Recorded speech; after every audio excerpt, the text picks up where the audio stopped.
Hi everyone. Well, I'm about to set sail on a rather unique cruise next week.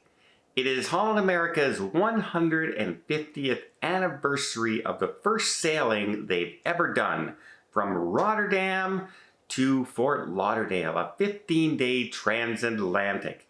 And I booked this cruise not knowing anything they were going to do.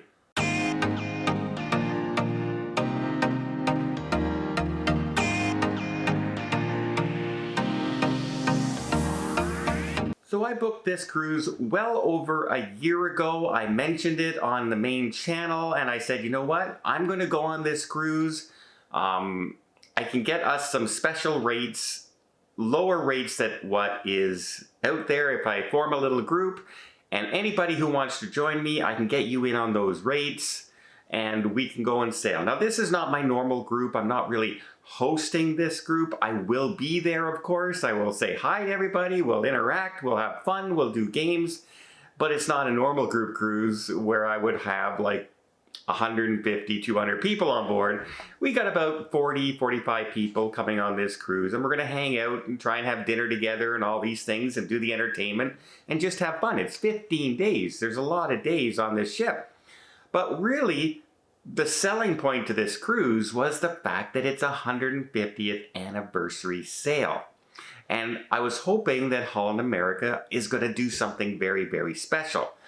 I recently sailed on Rotterdam. I did a Norway cruise. I was there for the inaugural sailing on the naming ceremony of the ship while I was in Amsterdam.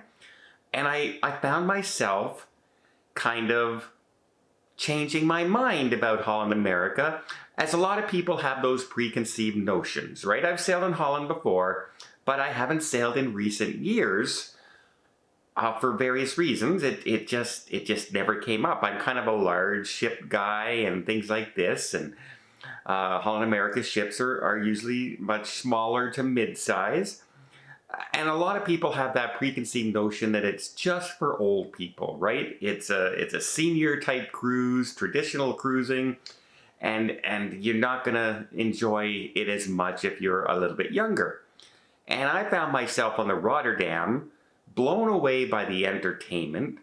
I thought the style of the ship was really, really nice. And if you're a music lover, the ship was perfect with its wide variety of different music venues on board. Everything from blues to rock and roll to dueling pianos to classic symphony to country, I found on board that cruise. So not to mention the theater with its huge wide screen, their Pinnacle class ships with their interactive screens and the dance numbers they had on board. I really enjoyed my time on the ship. And I found the food was really, really good as well, especially in the buffet with the Pinnacles class's redesign of the buffet, that they have individual stations, which I really like, plus they're spread out.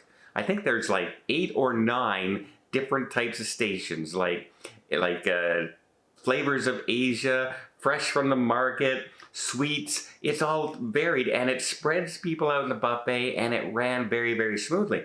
So a lot of good things that I found changed, and I really, really enjoyed that. But I booked this so far out in advance, we didn't really know what they were planning to do for us on this cruise as far as what they're going to tell us and do on board.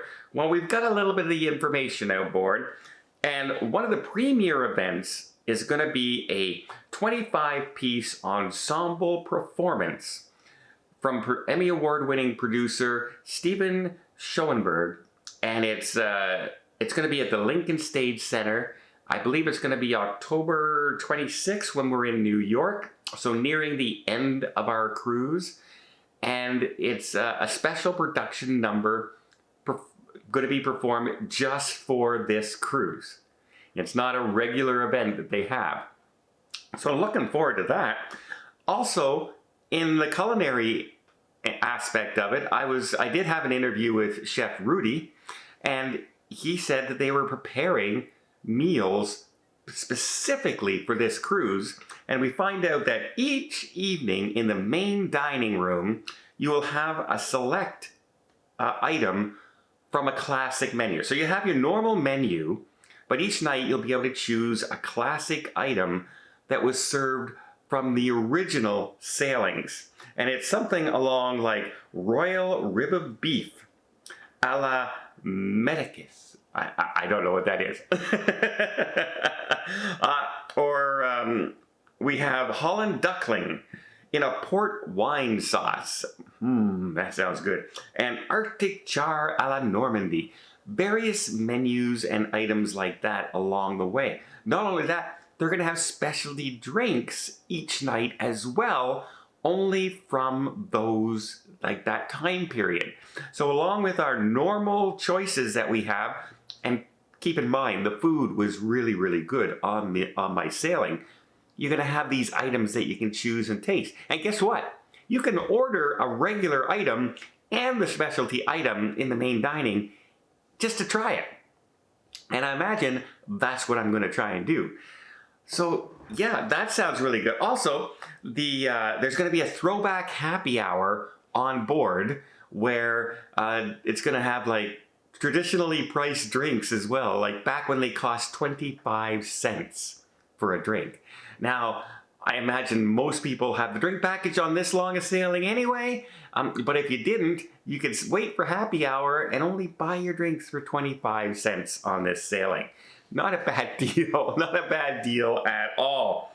And there will also be a special presentation, a special item handed out to each and every guest for, this particular sailing. It'll be a keepsake of some kind that only you will get on this ship, plus other items that are going to happen during there. In the shops, they're going to have throwback items as well, classic memorial items that you could only get on this sailing. And so, yeah, I'm starting to get pretty excited, especially for that big concert that's out there, all the food items that are going. Plus, they're bringing on historians on this ship for Enrichments talks on board. Now remember, it's a transatlantic, so there are a lot of sea days out there, which means they have time to put in maybe 2, maybe 3 enrichment talks during the show. And with that new big screen that they have in the back, it's not just a little screen up on top now. It's a huge presentation along the wall that everyone gets to see. You can see it from everywhere. It's not like you have to squint or just have a speaker up on top showing slides. It's much more of a multimedia event. Even things that they do like a chef's culinary experience where he's going to show you how to prepare a meal is done now in that theater where you have that huge screen in the back to show everything they're doing, compared to some of the cruise lines lately I've been on where they will put you in a room and they have a table up there and he's doing his thing. But if you're anywhere in the back, you don't see anything that they're doing. It completely was different on Holland America. So I really liked the aspect that they were doing those sort of things on board. So again, this is their newest ship. It's the Rotterdam. It's probably their main ship now, right? The pride of the fleet. We're doing a 150th Anniversary Transatlantic crossing. We set sail next Saturday, and I'm really looking forward to it. I think we're going to have a great, great cruise. Does this sound anything at all like something that you might be interested in? Now remember, a lot of people think that the entertainment and everything is just for old people, and nothing could be further from the truth. It really can. In fact, when I was on board and I was speaking to representatives from Holland America, I said, you really got to get out and advertise more that you're not for a 50s and 60s and above crowd. You're more in the 30s, 40s, 50s crowd. While you appeal to the older crowd with traditional cruising as well, you also have a lot of things on board that appeal to a younger group. I really do feel that way. And so I'm expecting a fantastic cruise next week. Can you tell? I'm getting a little excited.